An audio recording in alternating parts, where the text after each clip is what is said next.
Well, welcome everybody to episode 3 of Tosot Time. And this one has been a long time in the making, but happy to finally have some time to sit down with our very, very special guest today and to finally put this one in the can, as they say. And our special guest today could not be more special, quite frankly, and that is the CEO of Bathica, Mr. Guillaume Caillé. Guillaume, say hello to the audience. Hello to the audience.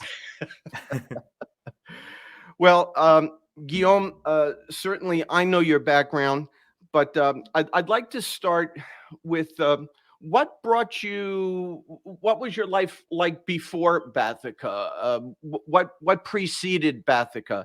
And tell us a little bit about where you grew up and your interests and who may have mentored you early in your career, that kind of thing. Okay, very well. Well, first of all, thanks for having me, Jerry. It's Oh, my uh, it's pleasure. an honor to be on my first podcast ever, and I'm happy it's with you. Oh, thank you. Um, I grew up in Montreal in the late '80s, early '90s. That's when I was a kid, and at that time I was really passionate about hockey. As any Montreal kid, I was big time into the Montreal Canadiens, our legendary hockey team. And Jerry, you might not know this, but at that time, the Montreal Canadiens had won more championships than the New York Yankees. Wow, I did not know that. That is impressive. Yeah. So it was the professional team of all sports with the most championships, in this case, Stanley Cups. And so I was watching every game, knew all the stats of all the players. I was really into the game. I also loved skiing. So every weekend in the winter, we would go to the ski mountain, me and my family, and we would ski. And those were just really great memories of my childhood. I also remember playing outside a lot when I was a kid. So with other kids of the neighborhood, we would organize hockey games in the back street and just have a blast as kids. Do biking in the streets and just Nice. play the whole lot outside. And there was also the introduction to Nintendo. That was a big thing Ah, yes. when Santa Claus put the first Nintendo with Super Mario under the tree. That was a big thing. So I guess for all kids my age, we kind of Yes. grew up on that as well. So I consider myself very lucky for having so many great memories from my childhood. And I was also into music as a kid. As I grew up, when I was around 10 years old, I started being really into like Dance Mix 93, Dance Mix 94. Those were like, I had no idea what a discotheque was, but I could really enjoy the beats. And then it moved to like Nirvana, Offspring, and ultimately led me into hip hop, which was the big thing in the, I would say, early 90s, mid 90s. Nice. As far as my mentor goes, I would say that I have two major mentors, which would be my dad and my grandfather on my mother's side. So they both had incredible life stories of overcoming really difficult situations in a major manner. So they both were super inspiring people, and I tried to pay very close attention whenever I had the chance to be around them. If I can give you a little bit of background on both these Please. Yes. cats. So my grandfather on my mother's side grew up in a tiny apartment. He slept in the hallways. He didn't have a bedroom as a kid because the Hmm. family just didn't have the means. He has memories of no heat in the winter, which is really brutal in Canada. Yeah. And Gee. in his I guess early teens, he became a salesman. So he became a salesman for a furniture manufacturer, because we used to manufacture furnitures in North America in those days. And he Yeah. became super successful, eventually acquired the company he was working for. They had five facilities, so five factories. And think about that, like at one point they furnished an hotel in Hong Kong, China. Wow. So there Wow. was an hotel in China with made in Canada furniture, bed sets, which it's hard to wrap our minds around that in today's world. But It seems like the reverse would be true, not that. Yeah. yeah, that's just it. But no, so that was one of the cool things he did. So ran the company and was just someone that could always listen to my challenges in business or in life in general, and would give great advice. No, it's beautiful. And on top of that, I had my dad. My dad was also had also an incredible story. So my dad grew up on a farm. His parents couldn't really afford to send him to school. His dad was not really literate that way, and so the only option was to go to military college. And in military college, he became the first French Canadian, because we're French speaking in our family. So he was the first French Canadian to become a cadet squadron leader. And Wow. to this day, he would probably say that that's one of the greatest honors of his life. And then his younger brother, just 1 year younger than him, also became the second French speaking cadet squadron leader at that same Wow. military school. And there he fell in love with science, and he went to university on a scholarship. He was still flat broke, with holes in his clothes, but he excelled in school. And eventually he became the CEO of Hydro-Quebec. That's a major utility company, so Sure. $8 billion in revenues a year at that time, with about 20,000 employees. So clearly not an easy thing to manage. Right. And he was during his tenure as CEO. That's when the 1998 ice storm also happened, and that's something that's worth googling. It was a major situation where millions of people had no power in the winter, and I think about 600,000 people had to be evacuated from their homes. So just a very serious situation, and that was on his, I think, his second year as CEO of that company. Wow.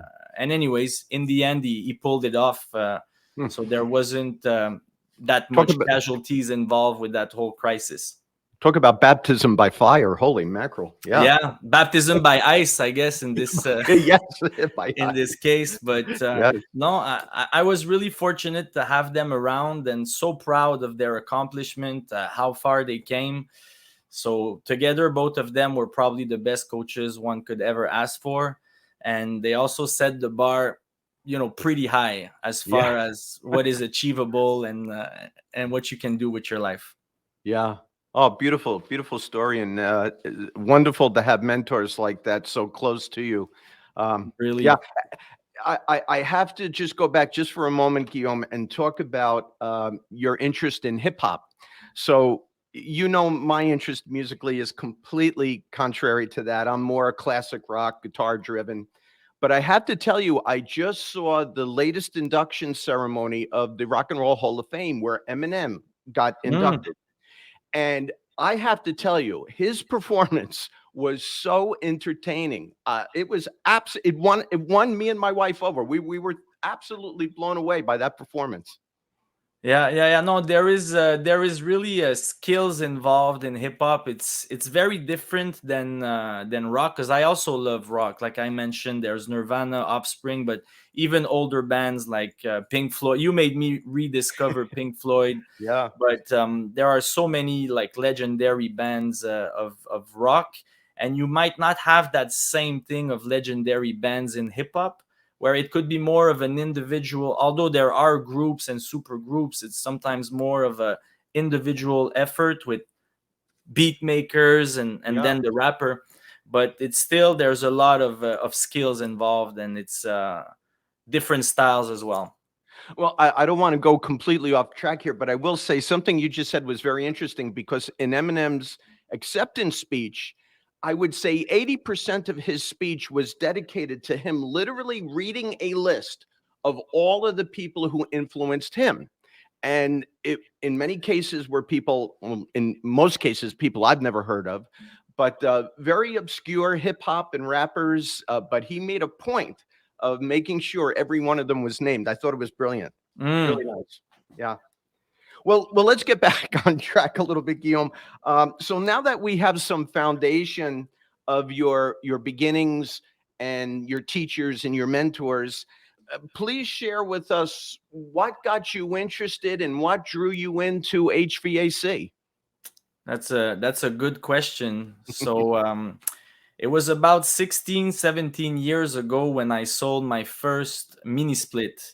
It was a 13 SEER model at that time by a manufacturer called Chang Hong.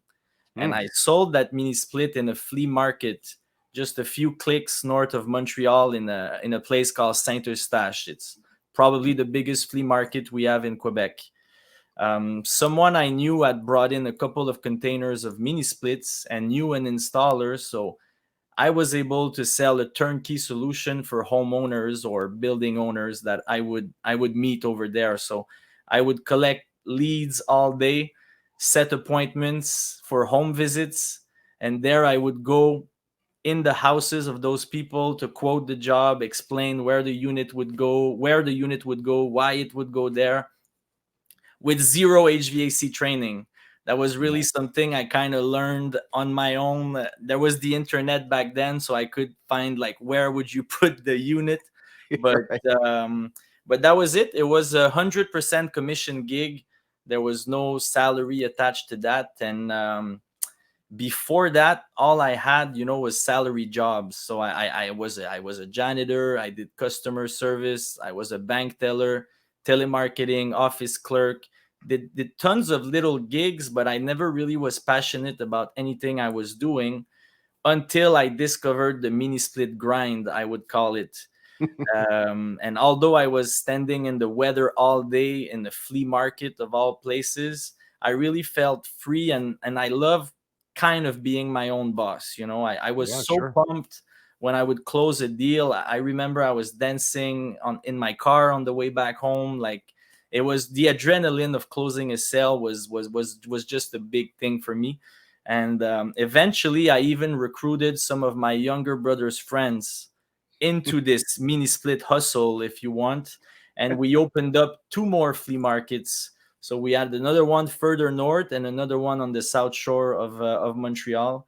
And ductless technology was just that. It was so revolutionary at the time that we could bring unique solutions, bring cooling and comfort to homes that had no ductwork or otherwise wouldn't be able to have anything else than a window AC that doesn't really do the job in terms of cooling.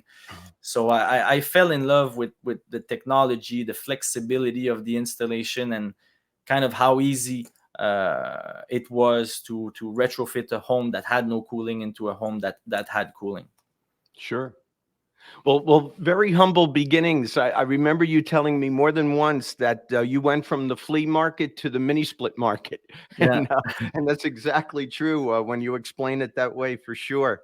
When you mentioned bringing your brother's friends, your younger brother's friends into the fold, it sounds like you were the Tom Sawyer of mini splits early on. I guess you can say that, and one of these guys actually like really stuck to it, and Oh, today he's a top salesman of really complex systems that we sell to airport security or Amazon warehouses.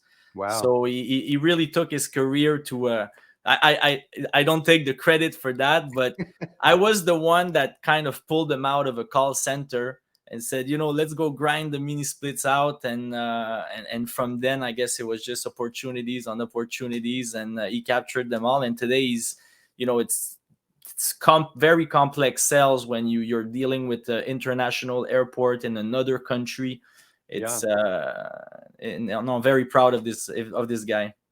it's Shout amazing. You out never you never Maxime know. Gimig if ever you listen to this. Yeah. You never know where you're going to get your inspiration from, and transversely you never know where you might inspire someone, and it certainly does sound like you at least pointed this gentleman in the right direction, whether he knew it or not at the time, right? It's amazing the Yeah, paths yeah, that yeah. yeah. So look, Guillaume, just the story you've already told, from flea market to the mini split market, certainly that could not have been without its detours and bumps in the roads, and difficulties from time to time. So please share with us, if you can, an instance or two, or maybe just in general, how you remained focused, how you got through, I'm sure, some of the tougher times, whether they were economic or otherwise. Yeah. Well, there were some challenges for sure along the road, and first of all, I think to that I can say that we're really lucky and blessed to live in a society where we're free to make our own choices. So sometimes we Amen. think we don't have any more choices, our back is against the wall, but if we use our mind right and talk to some people around us, we might see an alternate route. And I believe that you must make it like a duty to always stay positive no matter what, and always push forward. I think you have to be focused on your goals, and that's how you can make things happen. And that being said, yes, there was a few challenges. Like what led up to Bathica was maybe one of them. Like was around 2017, where I was working for a company as a master, that was a master distributor. I was their sales manager at the time, and the company wanted to go in a direction where I wasn't comfortable going into that direction.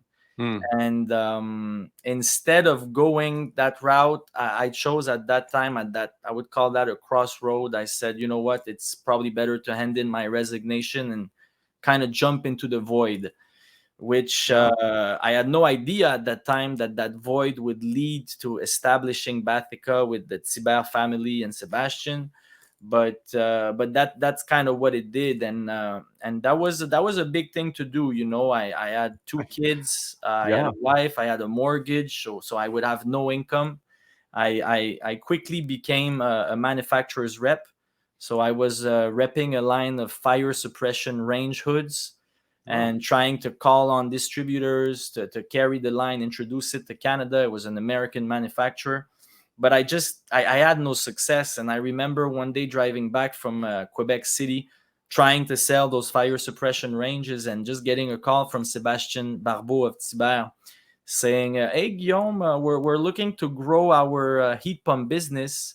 We'd like to interview you." And I was like, "Wow, that's the opportunity. That's the break." And sometimes that's all it takes. It's that little opening, and if you're focused, positive, I think you'll be able to make those things happen. So that's what led me to maybe the most important meeting of my life was when I first met Christian, and I already knew a bit about Sebastian, but we established and discussed the plan to grow the Tosot heat pump business. Beautiful. I'm going to ask you to expand on the relationship, though, with Sebastian Barbeau and Christian Taber, if you would. Tell me in a little bit more detail how you guys even knew each other, to form that bond. So I vaguely knew Sebastian from a few past transactions of mini splits, Hmm. but I didn't know Christian at all. And Sebastian was importing Tosot heat pumps and reselling them to the Tiber customer base. And I should probably say a little bit about the Tiber enterprise, because in the Yes. end, that's the THI in Bathica. It's Tiber, and Tiber is Canada's leading distributor in automotive accessories, and they have many other divisions like wheels, tools, sports, leisure, and home products. Home products was one of their divisions that Sebastian was running, and they have a vast network of distribution centers across North America, and they import thousands of containers every year. So at first, they wanted to hire me to run that home product division. Hmm. But when I shared my vision, for heat pumps and where I think the heat pump market is going, and why and how we should focus on becoming a master distributor, I think they saw the scalability of the project, and they were impressed enough that they offered me a partnership in a new company instead of just a job. Wow. And the BA in Bathica is for Barbeau. The THI is for Tiber. That's Christian Tiber's last name. And the CA, I'll let you figure it out. But that's it. And it was a match made in heaven, for many reasons. Number one, I think that their strengths were my weaknesses, and vice versa. And that, I think, is what you should always look for in a partnership, whether it's your spouse or in business. It's good to be with someone that complements you, and not just has the same strengths and the same weaknesses that you have, but be with someone that your weakest point might be their strongest. And with Thibaut, I mean, they brought up top-notch logistics, operational expertise, and what I could bring was market and sales expertise. So there was that. And as far as early challenges, well, there was tons of early challenges in the beginning. In the beginning, a company is nothing but a dream. It's all potential, but there's zero results. There's nothing to grab. So at that stage, you really need to find quality people, and they must see your vision, believe in your vision and your plans, and be adventurous enough to make that leap of faith. And that's also something I could find with the Tiber. It's not easy just to make people see your vision.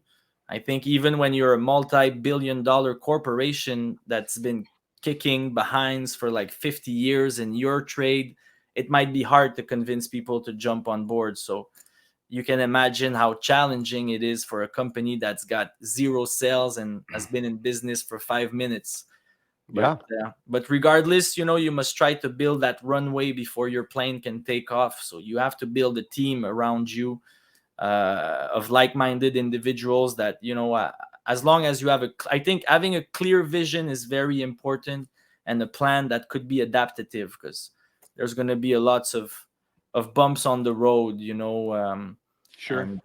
And yeah, there was a few other early challenges, but I think that that was probably some of the big ones.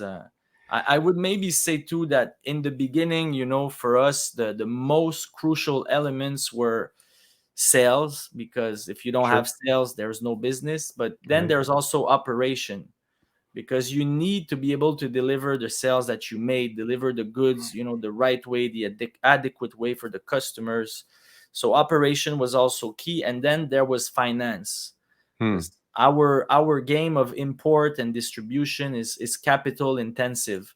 Need lots of capital up front to finance this whole operation. And I think that it was very hard. Well, I know it was very hard in the beginning to find financial partners that would offer us the means to match our ambitions. It was just, we would show them projections and make very nice presentations, but when they see triple digit growth projection plans on a company that's only been around for a year or two, it's very hard for them to see it as like, okay, it's worth the risk. So I remember visiting so many financial institutions in the beginning, pitching our growth plan and presenting projections, and being turned down almost every time, until we finally connected with some people. And to that, I would say thank you to it was CIBC and Investissement Québec in our case that were the first ones to believe. And today we have many great relationships with many financial partners that now believe in our dreams, and they want to help us turn it into a reality, because we always delivered on our projections. So. Sure. And kudos to, like you say, Guillaume, the financial people who eventually did come on board with you, because absolutely it all has to be just pie in the sky initially, right? They're putting their complete trust in you and your partners, because at the beginning, it's just that, it's the beginning. There's nothing tangible other than you guys. So obviously they saw the promise in obviously the team. And I think that's a tribute to the three of you for sure. So Guillaume, I've only known you as the CEO of Bathica. And because of that relationship, I've always sensed this entrepreneurial spirit within you. One of my early mentors when I had thoughts of starting my own business, said to me, Jerry, you got to be sure, because unless it's a burning desire in your belly that can only be cured by starting your own business, it's probably best if you don't. It's probably best if you work for someone else, because your own business is going to take so much of your time. Other parts of your life will have to be sacrificed for some amount of time. And I just wonder if you agree with that assessment, that unless it's something absolutely burning within you, probably best to work for someone else. What do you think? I would agree. I would definitely agree. Your mentor was absolutely right about the fact that if you're not all in, you should absolutely forget about it. You'll have to be willing to sacrifice very important things, like sleep, family moments. Yeah. Every entrepreneur's got crazy stories. Like I can think about one. Like once I was in a very important family funeral, and the following morning I had an 8 a.m. appointment in Philadelphia. So I couldn't catch a plane in time. There was no way to make it unless I would drive. So I Right. left the funeral around 9 p.m., got into my car, drove to Philadelphia. That's about a 8-hour drive. Yeah. Yeah. So I remember parking my car like just a few blocks away from the meeting at like 6 a.m., try to sleep in my car for 1 hour, Mm. and then, little bit of perfume, Dio, get into sales mode, go in the meeting as if nothing has happened. You have to look fresh as a rose, although you're tired. And Yeah. Yeah. those are really like tough stories. And I did that in the hopes of closing a deal, because that was a stressful time. I didn't know how we were going to make payroll the following week. So I was Mm. trying everything to make something happen, and I couldn't close that one deal. So I came back absolutely empty handed. Mm. But something else came up that allowed us to make payroll, and we always made payroll. There was never a situation where we couldn't make it. But that was just a time where I was like, man, I don't know where the money's going to come from, and we have to meet our financial obligations. So that's stressful. I think every entrepreneur has those stories. Yeah. You sacrifice lifestyle, maybe friendships. You Yeah. have to accept the fact that no one will really understand or relate to what you're going through. It might feel very lonely at times, and you must also be willing to fail in front of everyone, even though you tried your hardest.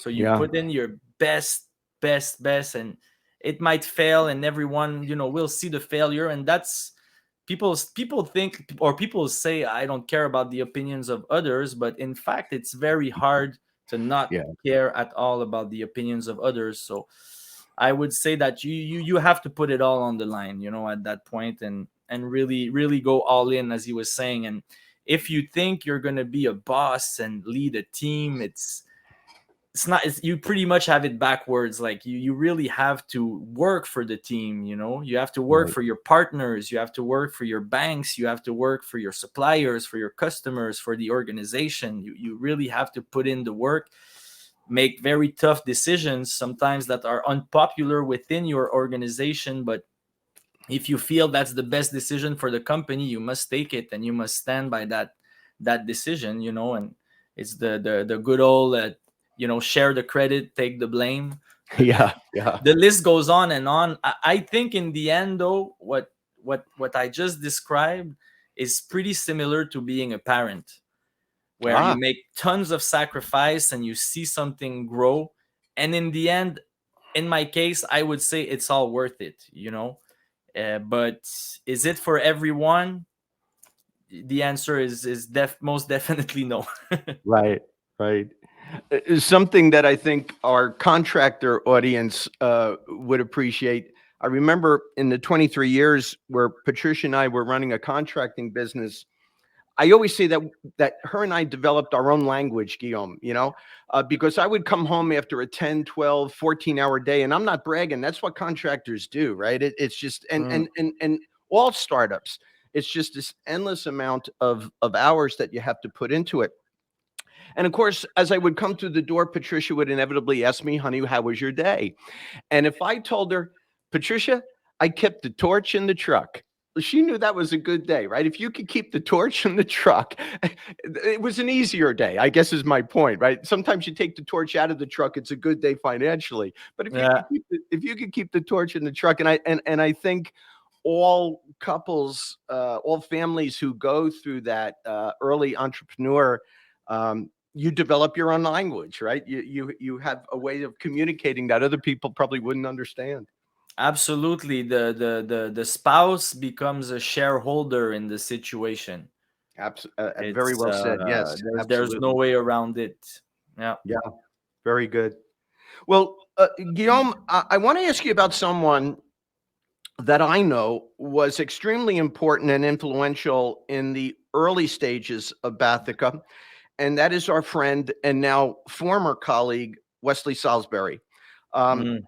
I'd like you to tell the audience how Wes came onto your radar and his importance in the early stages of the company, the developmental stages of Bathica.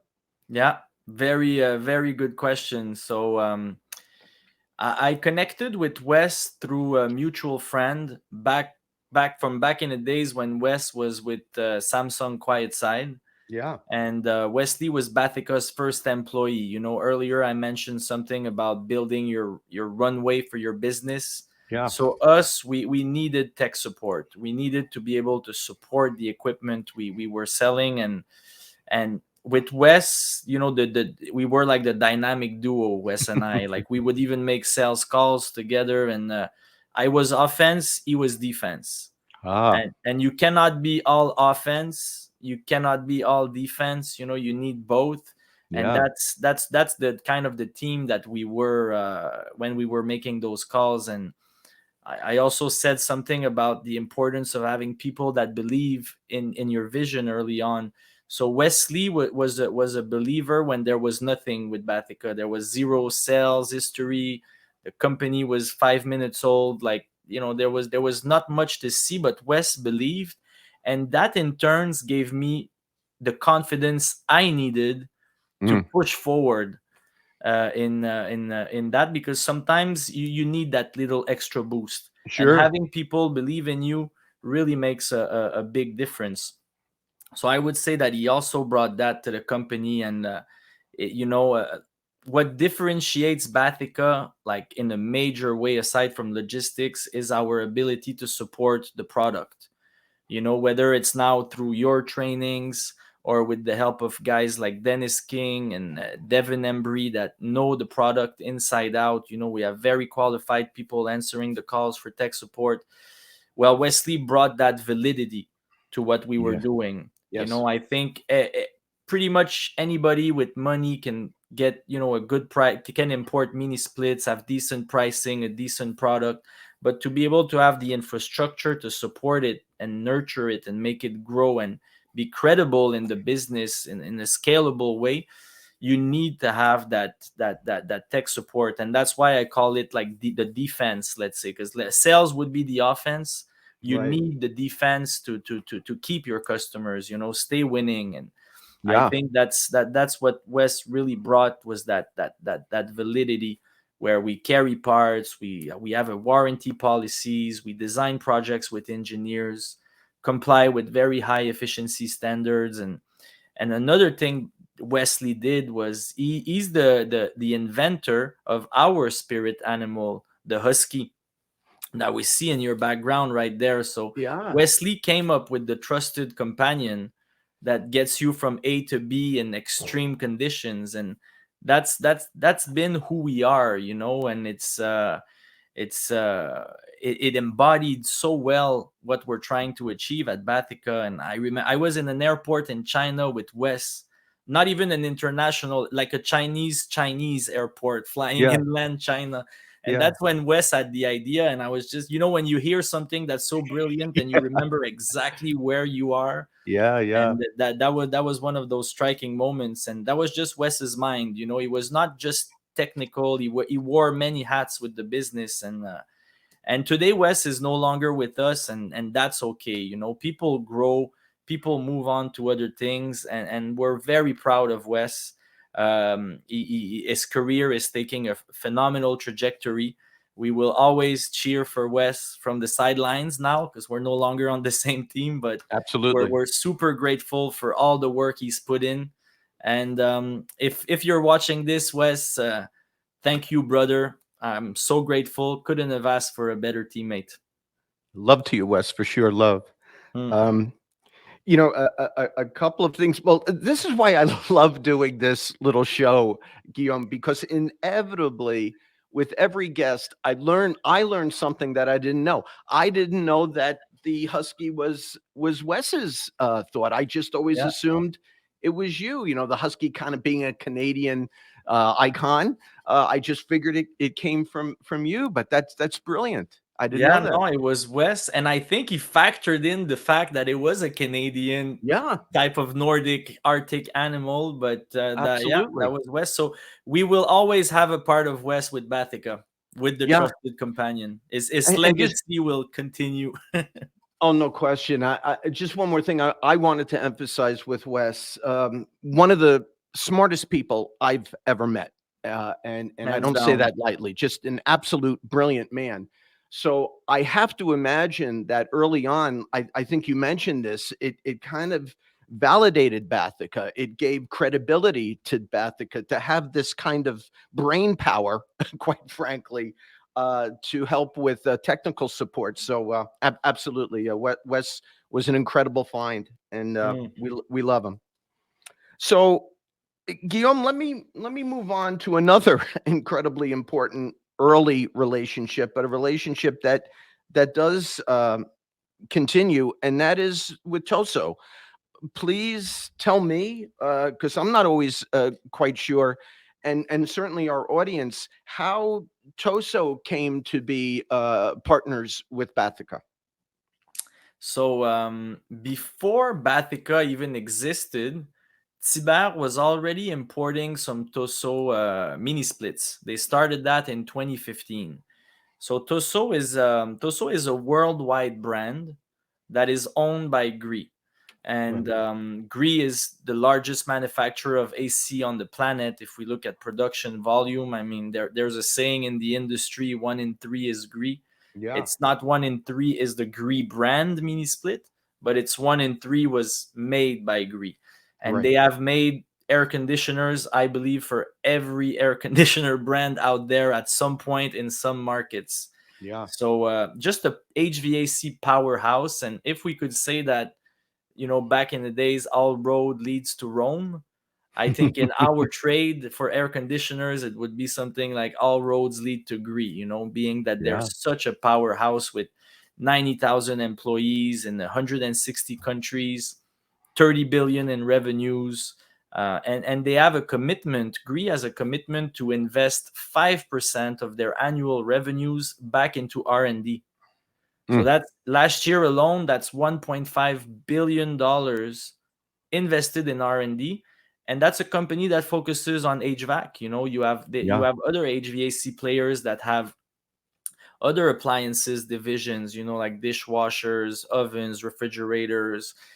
Some are into electronics, heavy industries. Like Gree is really focused in the HVAC space, so that's a huge amount of R&D dollars invested to stay ahead of the curve. And with Tosot, we have access to all the novelties that come out of that huge HVAC empire. So that's why Sebastian, I assume, partnered up with Gree and brought in Toso at first. Sure. But the vision of Sebastian and Tiber wasn't the same as ours. As I said, they were reselling it Mm. to their existing Tiber customer base. Where I was like, let's try a master distributor approach and really blow up the brand, you know, and we scored really well, you know, to as a testament to the relationship. If you allow me a little bit of flexing, maybe that's the rapper in me, but we have won a few Whoa, awards over the year. This one is excellent after sales service organizer. So nice. this is trusted companion all the way. This is Yeah, how yeah. we organize our after sales tech support, having the right parts in stock. Like Greece sees that we do an excellent job at that. We won this one as well. This one is Energy Conservation and Emission Reduction Award. So we have the biggest net zero projects in North America for GRI under the Tosot brand. So they gave us this award as well to Nice. uh, to celebrate that actually. And another one right here that was in 2019. This one I got in my last trip in China just before the pandemic. So it was just after our, I think, second year. We just finished our second year, and it was the growth, you know, just to celebrate our growth. So Toso Gree, that's really who we are. It's our partner, and we match the trusted companion to that because it's known in the industry, the reliability of the equipment, the high efficiencies, you know, in terms of cold climate heat pumps. I mean, we're really the leaders, and in this decarbonizing era, it's going to be more and more important to have efficient heat pumps, but also cold climate air source heat pumps. So we're very proud to be partnered up with this company. It might be worthy of saying also that the CEO of GRI is a woman.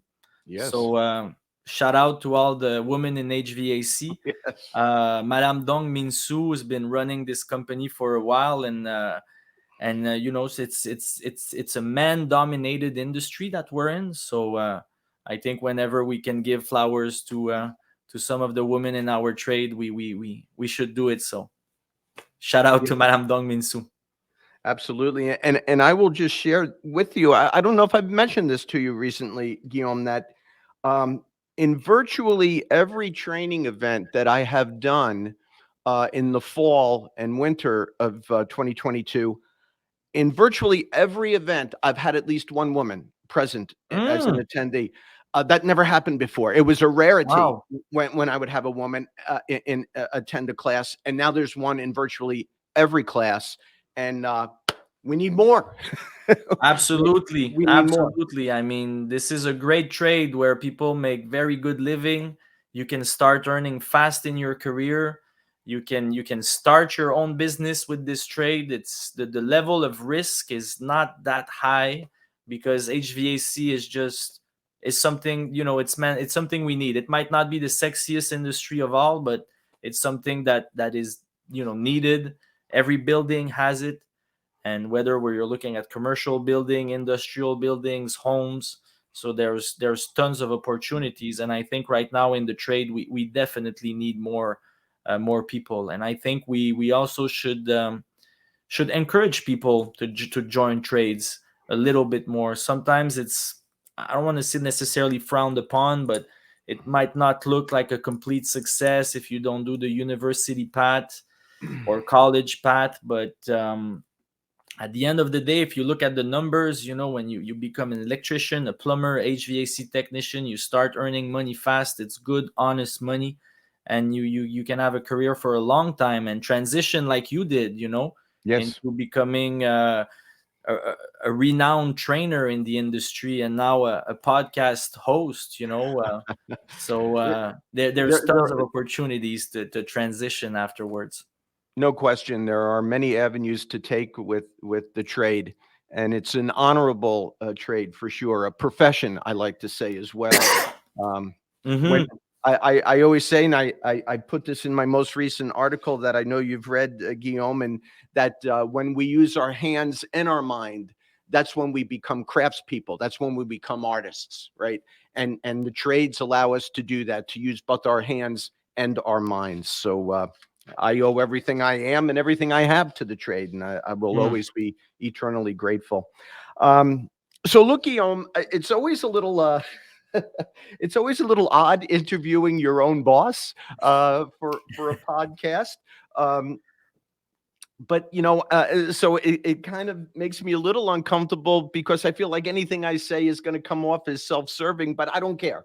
Um, I know that you have a very positive attitude. You emit this incredibly positive attitude, even when things could look a little bleak on the surface. And I'm just wondering how you perceive your own leadership skills, because to me that's one of your greatest abilities, is to lift the room up when on the surface the subject at hand or the problem at hand can be a real downer. And you always lift us up. So I'm interested to know your own perception of your leadership skills, and to add to that, what do you look for from us? What do you look for potential employees at Bathica? Okay. I might start with what I'm looking for in employees, let's say, Yes. or Hmm. teammates, and then I'll go to my style of leadership. Um, as far as what we're looking for, I learned an acronym from MCO Corporation, our largest distribution partner, Yes. a few years ago, and the acronym is SWAN. So Mm. we're looking for SWAN people, and to break it down, the S is for smart, and by smart we mean someone that can learn, that is curious, that doesn't make the same mistake twice. That for us is the smart. It's not necessarily your big degrees, but it's just someone with a willingness to learn. And Sure. the W is for the work ethic. Mm. Someone that's willing to put in the work, even when no one is looking. Someone that understands that we got to show up, we got to do the work. It's just part of the reality. The A is for someone that's ambitious. Mm. So we're looking for people that want to become leaders, want to improve, want to grow, want to have like career plans, career goals, that are ambitions for themselves. And sometimes we find a discrepancy between the ambition level and the work ethic level.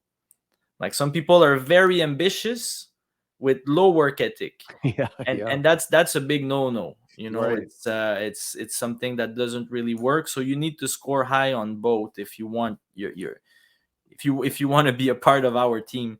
Sure. But aside from that, you can have all three. You can be a SWA. Let's say you're smart, you work hard, you're very ambitious, but you could still be very detrimental to the team if you don't have the N. And the N is someone that's nice. Mm. We're looking for people that are nice, and nice is the difference between a pleasant work environment and an unpleasant work environment. So we're not a cutthroat company. It's not you go from hero to zero. We try to be inclusive and to be surrounded by nice people that uplift each other. And sometimes we have to pass on people or let go people that have all three. They're smart, they're ambitious, they work hard, but they're just ultimately detrimental to the whole. So the team is always stronger than the individuals, I would say. Sure. Sure. And as far as my style of leadership, that Mm. maybe comes a little bit from that as well. So I try to be inclusive in my style of leadership. I try to be quick to listen, slow to talk. Mm. It's not always easy in my case because, as you can see, I probably like to expand on things when I start talking, but I try to listen more, instead of like control mechanisms, to optimize output. I'm more into, let's create an environment where we can unleash the full potential of every individual. Like let's try to build an environment more than having tons of KPIs for every single person to see how they perform, how they don't perform, and really be in a control heavy environment. I would say there's that. Treat everyone with respect. I mean, respect is key. We give respect and we demand respect. Like we're not gonna work with people that don't respect us. We offer trust. until proven otherwise, but Right. we always offer trust first. I try to speak frankly always, so we have a clear understanding. Try to have the difficult conversations when it's time to have them in a timely manner, because Mm. we grow from that, and try to be as fair as possible. It's not always easy. It's easier said than done, but try to really involve everyone or think about everyone and care for everyone in my decisions, in the decisions for the business. And I believe that this translate in our entire organization. I think those are all values at some point of the people with Batica. It's in a weird way, I think everybody at Batica has a little problem with authority. Like we're there's a Yeah. lot of like rebels with the cause, kind of. Yeah. And I think that's also part of our success. I think we attract those types of individuals, and that's kind of our lane. I think It, we're the coolest in the trade. again, I personally never looked at that way, but yes, when you say it out loud, yeah. One thing I would just add, Guillaume, um, you used the word encourage, and I have just found you and the company atmosphere, the company spirit, to be so encouraging. Not only for the goals at hand, which is to sell HVAC equipment, but also our personal likes and dislikes. You've always been very encouraging of our interests that are outside of Bathica. And I just think that's brilliant to focus, or at least not ignore that. We all have lives, right? You do too. We all have interest. You mentioned your interest when we started this interview. So to not ignore that and to recognize that that's what makes us all rounded people, and frankly what makes us happy people, that has to be a part of our career, that has to be a part of our business life as well. At least it has to be recognized as being valid, and you do that. So I Absolutely. I know I speak for myself, and I think I could speak for all of us at Bathica. That's a beautiful thing, and we love it. Yeah, absolutely. I think everyone's dreams are important. The hobbies, the passions, and whether it's your love for the automotive business, like the racings, whether it's someone's desire to found a church or someone's Yes. desire to fight in MMA. Like we'll always try to do what we can as a company, to support our individuals, because we're just a collection of humans. And Yeah. I think to be passionate, you have to be like at peace with yourself, and Mm, that you need to have your own hobbies and be who you really are, not hide who you are when you're in your workplace, and then become someone totally different on the weekend, and then you put on your mask on Monday and you take it. Like, no, there's none of that. Like we like to deal with the humans that we work with. yeah. And those three examples you gave are not just something you pulled out of the air. Those are three real things that people who have worked for you and presently work for you enjoy: racing and starting a church. Could you believe such a thing? And Mm, and that I don't know what you call it, but it's boxing with martial mixed arts. martial arts. There Yeah, you go. yeah, I yeah, mean, wow, how diverse is that? And yeah, again, to me, it just goes to your team building ability, if nothing else. I definitely think that's where you shine as a leader, is that you build these incredible teams, and then you let us do our thing. It's not a micromanagement. You hired us for specific reasons, and you let us do our thing, and we appreciate it very much. yeah. Trust me. Thank you, Yeah. Jerry. Means a lot. Oh, well, thank you, sir.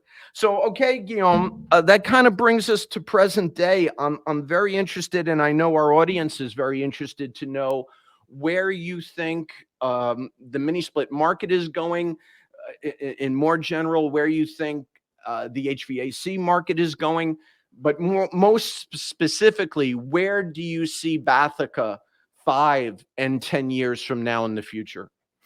Mm. So I think the HVAC market is going.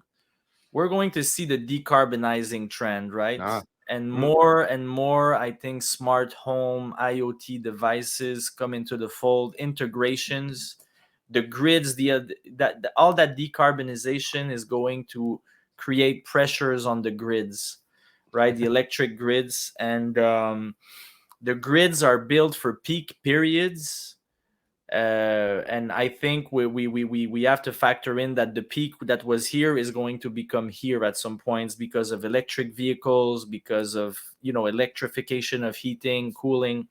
So all those things factored in. We're very fortunate to be in the heat pump segment, specifically the high yes, efficiency cold climate air source heat pumps that are really becoming the main solution. Like, we're the electric vehicles of the HVAC industry, really. yeah, And absolutely. we're in a fantastic lane. So for sure, we're going to double down on that for the years to come. But I think we'll also diversify a little bit into. I would see accessories. I would see air to water heat pump Ah, solutions. It's becoming all the rage in Europe right now. But with degasification and decarbonization, it'll happen eventually in North America as well. yeah, So I think it's important to be a player in that lane. I think we're going to get involved into inverter rooftop units, mm, starting with smaller residential ones, but then evolving into to bigger commercial systems as well. We're going to continue on the VRF lane for commercial buildings. I think that also, presents tremendous opportunities in this era of decarbonization. And I wouldn't be surprised if we also, try our luck with energy storage solution like batteries or solar solutions. sure, Because of that peak and that pressure on the grid, every home is going to need some kind of an energy or a power accumulator or storage, a battery in which you can store your energy during low load periods, and then use it in peak periods when the grid is overwhelmed. And you right, can either resell it to the grid or you can use it for your home. And let's face it, HVAC equipment is a major factor in your power consumption in the power consumption of your home and of any buildings. So people, I think, are going to start using even the battery of your electric car yeah, might be feeding your house during peak period, and you will then charge your battery at night, but you'll need sophisticated controls. And I think we're really going to start tapping into that more and more in the next 5 to 10 years. Simultaneously, we will continue to invest in technologies to facilitate our interactions with our customers, whether it's aftermarket warranty processes like ease of filing claims, or improve our overall logistics performance, but just improve the way we communicate and share data with our customers and our suppliers. So we'll continue to invest in that lane as well. But sure. I think that, decarbonization is real. It's not going to happen like this, but some cities have very ambitious plans, some Oh, states, some yes. provinces. So yeah, we need to double down, and I think we can emerge as a leader in that specific field. I again, I'm. This is self-serving. Going back to my latest article, the duck-free zone, which again I know you have read. I spoke exactly to this subject. I worry, though I know decarbonization, electrification is the right path. I just am concerned at the speed that some of us are trying to accomplish the ultimate goal being every home being electrified, every car being electrified. You started with this comment. The grid is not ready for that, Guillaume. But without question, though, it is the goal. It is the correct goal. But I think we have to look a little bit further down down the road. Some of us, I just feel, are a little bit too short-sighted with just trying to reach the goal. As I mentioned, I think we have to be careful what we wish for, because Yeah. if it happened all at once, we would have another problem, right? And that You would know, not you be. have to set, I think, sometimes the targets real high in order Yes, to achieve, like, it's like an analogy. If you're shooting a bow, with an arrow with a bow, yes, you'll need to aim higher than the target you're trying to hit. So that's probably most likely yes. what's going to happen here. We're No, good, shooting, we're good. aiming higher than the actual target, and that's No, pretty much where we'll land. But no question. It's a good point. Well, Guillaume, Bathica in the last 12 months or so has brought on some independent manufacturers reps in the United States in select markets. So I would love for you to speak to how you perceive the US market and how different it is or isn't from the Canadian market that you know so well. hmm. So the US market is, I find it overall very similar. Mm, Similar channels integration, but the US market in terms of HVAC is about 20 times bigger than Canada. It might be 10 times the population, but right, it's 20 times the size in terms of HVAC overall. right. um, there are some key differences. Where I grew up in Montreal and in Quebec as a whole, as a kid, most buildings didn't have cooling, most Mm, homes didn't have cooling, schools don't have cooling, hospitals don't have cooling. It was maybe just shopping malls at that point that had um, cooling AC systems. But nowadays, pretty much every home has a heat pump that can do both heating and cooling. So maybe we yeah. adopted the mini split technology or heat pump technology faster than in the US, or some regions of the US, I would say, and that would be Eastern Canada. That was Yes. maybe the first to really go all in with heat pumps. Atlantic Canada has no natural gas infrastructure. So either they have a oil furnace, or they have a heat pump or an electric boiler or Right. electric Right. furnace, but those are pretty much your choices. So heat pumps are like, that's the norm over there. And Sure. when we look at the southern states of the US, it's still a AC only market, which Hmm. we don't really see that in Canada. It's heat pump all the way, but in the southern states of the US, and that's about to change with the Yes. M1, the new M1 regulations, Hmm. where we're going to migrate towards heat pumps, and it's a good thing. I think we need heat pumps even in Florida or in Texas. Sure. I think, was it last year or the year before, when there was a problem with the grid, so Yeah. there was no more power, and people ultimately died. So I think we have to come up with heat pumps and home generators, so we can continue to heat. But yeah, for sure, it will become more similar, I would think, in the years, and the players are different. It's not the same distributors, it's not the same contractors, No. but the culture is so similar. I mean, it's almost identical. Like, we're two very integrated market. That border sometimes it's almost like an illusion. It's real, it's there, but You're right. I don't feel the difference. The birds sing the same. It's really the people from the trade, they're same concerns, same challenges, same culture, looking for the same thing, really, which is Yes. a reliable equipment that'll do what it's supposed to do, that's not overpriced, and that's supported. Having a team behind it that supports it, that's what we're looking for.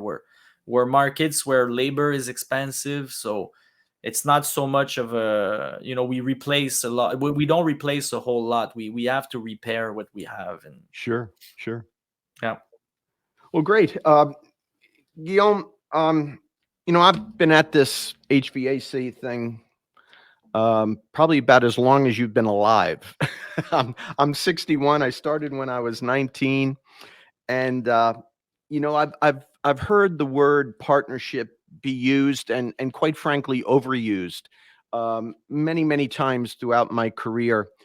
But I've experienced something, quite frankly, that I've never experienced before coming to work for you and at Bathica, and that's a true partnership between us and our distributor, and specifically that being MCO up in Canada. So I would love for you to educate not only me, but our audience how that relationship came to be and what makes that so strong.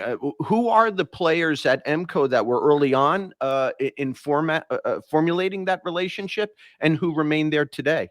Mm, that's a good one, and there are so many players involved that I'm really scared that I will forget some names.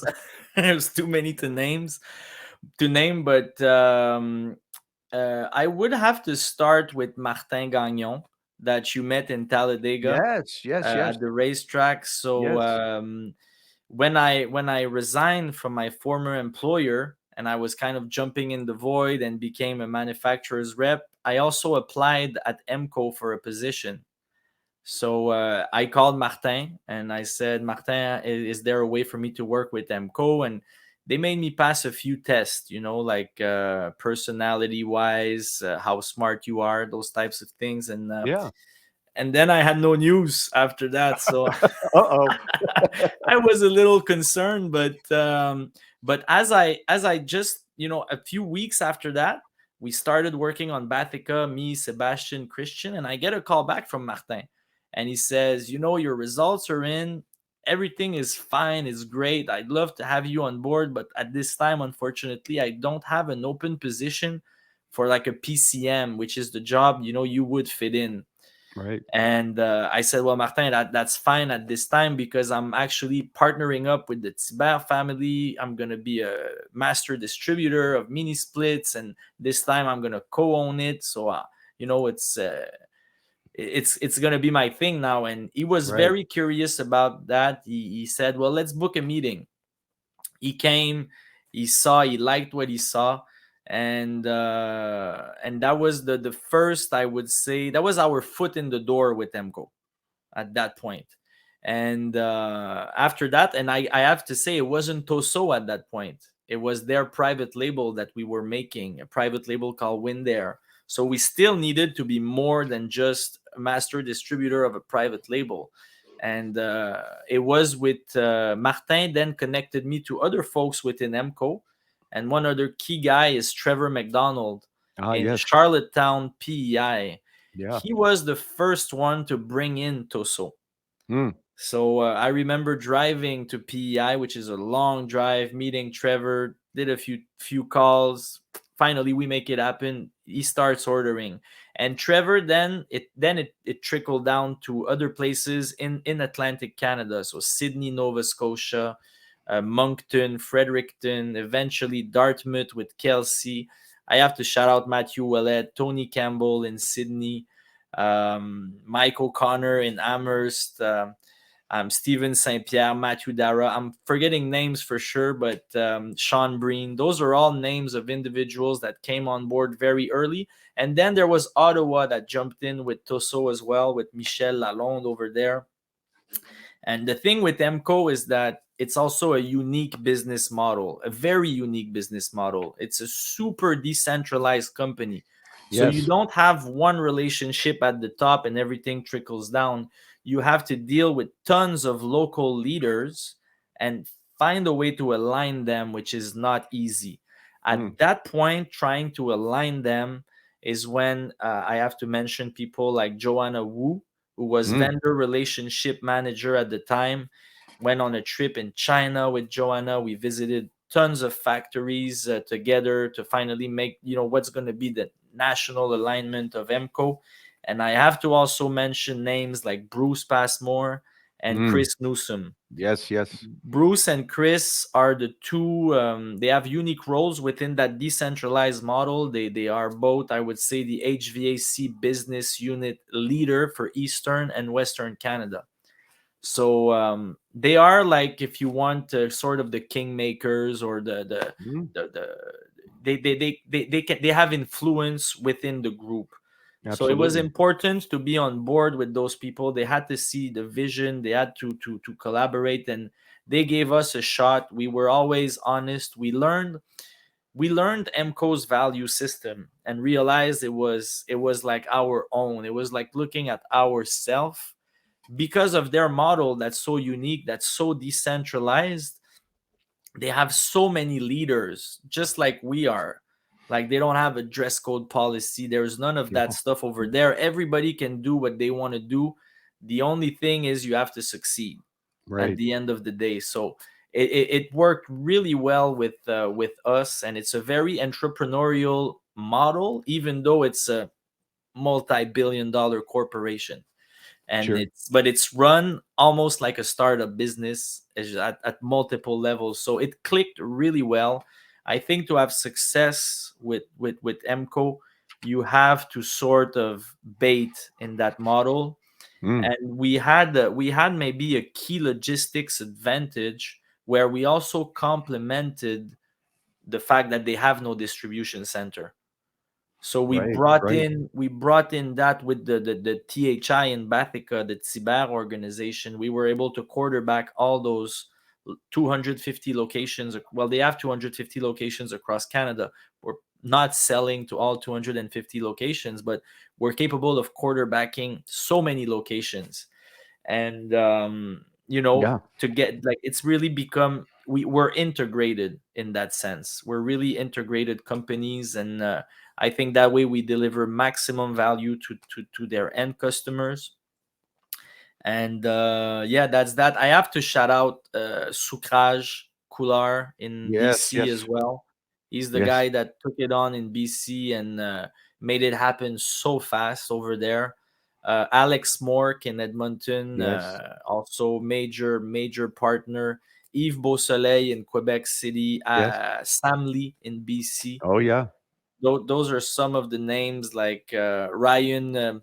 I'm gonna butcher his last name. I might not go there. I think it's Budlinski Yeah. in Chilliwack. Sorry for that. Dev. I cannot forget about Dev in Ontario. Dev is a pillar within MCO. He Absolutely. was the leader for us. Ontario was Dev in the beginning. So, and that too, I'm not gonna even risk your last name, Dev. I'm sorry about Well, that. I always tell Dev he's like Bono, he's like Cher. It's just one name. It's Dev. That's it. That's all you need to That's know. It's it. Dev. And I'm sure that the real name is probably longer than Dev. It's probably already. I'm sorry, Dev, man. We should do better next time. I will do better, but let's keep this raw and uncut for now. But yeah, we have to figure that out. But there are so many names. Etienne Caron in Three Rivers. It's just the list goes on and on and on. And yeah, François Carrier, I think, and Yann also in Montreal, Julien Lemonnier. Like, I could go on and on Oh, because absolutely. we needed all those individuals, like, to work closely with those individuals to ultimately make it happen. Daniel Trudeau, we went to China as well together, another important name. We have a monthly call between our tech support team and their tech support team to make sure we're always up to par. So we're really well integrated. It's a fantastic company to work with, and I think that's it. It's a cultural match, like a Yeah. business culture fit that allowed us to do what we did, and we tried to have that fit with all the the players we're working with, and with MCO it worked exceptionally well. No question. Just a couple of things that I would add to it, Guillaume. You Mm. mentioned the PCM, and I just want people to be sure that everyone understands the acronym PCM is Profit Center Manager.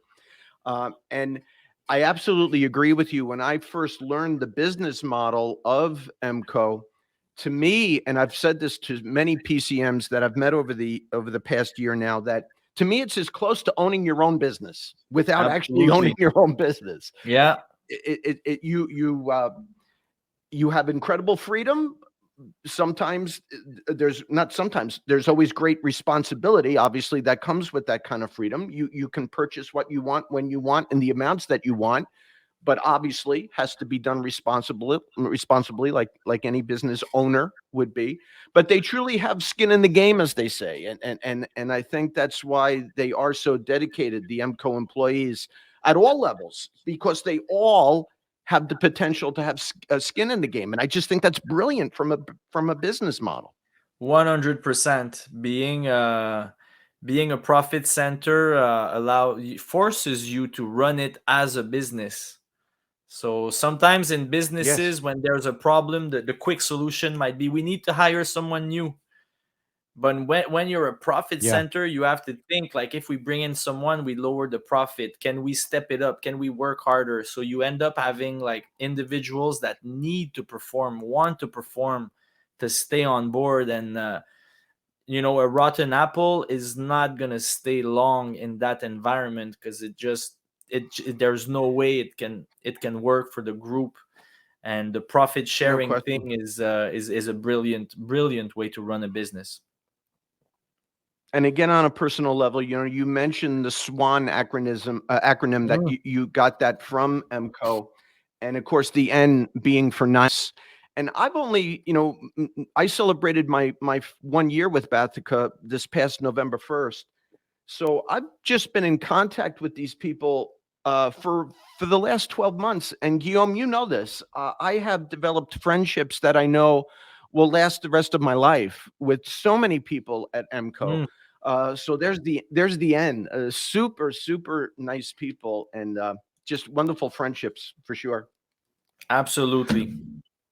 Well, my friend, we have come to the end of our time together, but I'm not going to let you go without giving you an opportunity. And I kind of want to bring the conversation full circle. You started off by telling us many of your interests outside of business, rapping and music and other things. But I know you to be a wonderful family man, Guillaume. I had the wonderful opportunity to meet your wife and your kids at a race not all that long ago. So please tell us a little bit about your family, your children, and I'm sure they're the joys of your life. Absolutely. My family is my big why, in life. It's my motivation. I just love being a husband. I love being a father. It's super cliche, but they teach me just as much, if not more, than I can teach them. And Absolutely. that's true with my kids, it's true with my wife. And yes, sometimes it's difficult, but we always pull through, come out stronger. And it starts, I think, with the couple. In my case, so me and my wife, we are a super tight unit. um, my wife is always in my corner.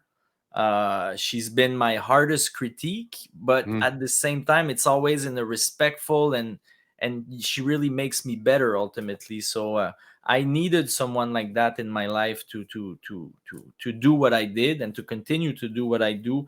I believe that she's a part of the team, without being on payroll, basically.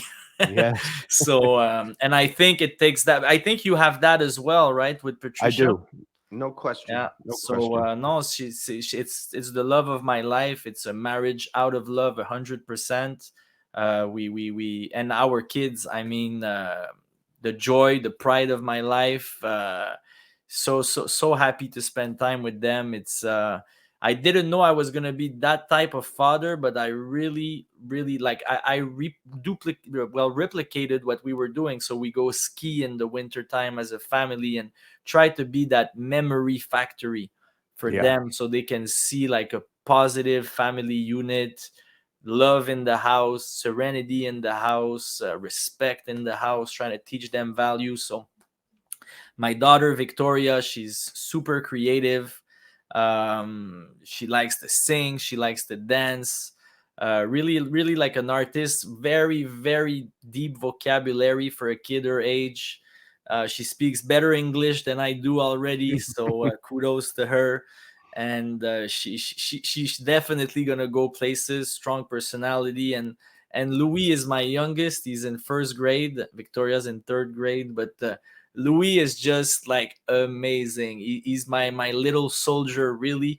And I'll tell you that, Jerry, like I think 3 weeks ago, they had a school assignment that was, and he's in first grade. So it was like, what do you want to be when you grow up? And you have to draw it, and you have to Yeah. two elements that you need to achieve this job. And Louis was adamant. He wanted to be president of Bathica. But Oh, all the other kids were like firemen, chef, police officer, soldier. But and then my wife was like, "Really, Louis? That's kind of complicated to explain in your first oral presentation in front of the class." But he really wanted to be the president of Bathica, and I said, "Well, you know what, Diana? Let's let him have it. That's what he really wanted." And the two elements, like, because it's easy if you're a police, you can have, like, let's say, the shackles and the gun or whatever. yeah. It's easy to find the uniform. But president of Bathica, so he had the cell phone, Okay. and he had the business, the little carry-on for the plane with the Yeah, yeah, business yeah. cards inside it. Brilliant. And he did it. He did his whole presentation. It was so good that they made him do the presentation in the other class, and So cool. they even wanted him to make the presentation in Victoria's class, but that I think didn't happen in the end. But yeah, the teacher was just like, wow, he really, like, it wasn't forced. That's really what he wants to do. So he's coming home. He's like, I want to be your mini assistant. What can I do? So we just empty the dishwasher together, and it's a thing in itself. It's in the Uh, simple things. I think life for me, it's not like that one vacation once a year. It's how your wife greets you when you come back home every day. It's how your kids greet you. That's what it's about. So very, Beautifully, very, very, very happy with my family, and yeah, well, they're the joy of my life. beautifully said, my friend. I didn't expect anything different, but that was beautiful for sure. Well, Guillaume, I can't thank you enough, my brother. We've been trying to get this done for so long now, and Yeah. finally had a little time today, and I'm so happy that we got it done. And now I'm going to be so anxious to get everything edited and together and up on our YouTube channel. So I'll be working hard over the next few days to get that all done. But Guillaume, sincerely, thank you so much for everything, not just this program, but thank you for the opportunity, for what you bring to our industry, and for this amazing hour and a half, whatever it's been. I thank you so much. And just to reciprocate, Jerry, I'm very proud to be on the podcast with you. I think it's a tremendous initiative, and we love at Bathica every initiative that you do and you take on. Thank you for your LinkedIn account. That's you keep it so lively. You keep people informed. You share your life, and it's very generous of you, and we appreciate that. You mention it quite often. You're an open book, and there's a realness about you, Jerry, that we really appreciate. And thanks also for being a Roads Warriors road warrior. We look at your last post was about the amount of trainings you did in the Yeah. last 10 years, and I see it's getting lots of traction Right. Yeah. Yeah. on LinkedIn, and it's well deserved, Jerry. Well, thank you. I couldn't be more grateful that you joined our team, and I'm so proud to have you on board. You definitely play a big role as far as Bathica goes, and it's in the decarbonizing era to have someone like you, which at your level, your quality, to on our team that can train frontline installers, frontline contractors, is also a key to why we win. So Yes. I have no Well, hat, but I tip my hat to you, my friend. well, thank you, Guillaume. I love you, my friend. And Likewise. I don't want to end though without mentioning something coming up next week. At the end of next week, after a week with our friends in Dartmouth, with is it MCO? I know it's Kelsey Young, but I don't know if she's an MCO or an MCO HVAC, yeah. very good. I will be seeing you in person, which I can't wait to celebrate 5 years of Bathica, the fifth 5-year anniversary. How cool is that? Yeah, that's very cool. We have a little Christmas sock for you also, Jerry. I'll look forward to that. Yeah. Well, again, Guillaume, thank you so much. It's been great, and I'll see you in a week. All right. Oh, such a great time to be able to spend an hour, hour and a half with Guillaume Caillé. And with that in mind, my pick of the month is going to be a rap by the very same Guillaume Caillé. Our mutual friend, Gary McCready, the HVAC know-it-all, has a poem that he publishes every year, about this time of year for the holidays. And last year, Guillaume rapped it and blew us all away. So I want to share that with you today. Here's Guillaume's Merry Christmas, Christmas on Call, I believe is the official name of it.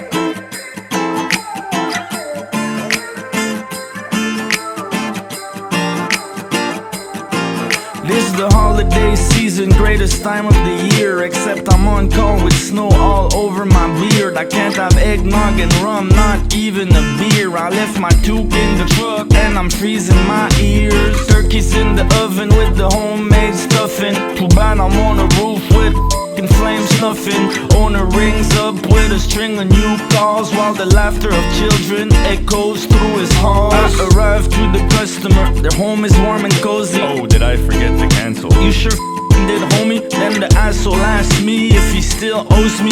The C and HVAC is for come on, buddy. I love Christmas mixed with being on call as much as I love razor nicks while shaving my balls. It's finally 6 o'clock and the calls are all done. Maybe I'll make it back home in time to join in for some fun. Pull up to the drive, time to get a little tipsy till my neighbor runs over. It's not working, you busy? Hey, you neighbor, hey, you boss, eat my socks, Santa Claus, and you Jack Frost. Wait, was this a note on the door written by the ones that I adore? Thank you, Dad, for working hard. You are the best. You take care of us all year and do it better than the rest. We kept the plate warm, it's in the oven. We know how much you love Mom's homemade stuffing. They're gifts for you still under the tree with your favorite slippers to help warm up your feet. We love you, Dad. Hugs and kisses, you're always at the top of our Christmas wish list. Anger slowly diminishes. I just remember why I still love Christmas.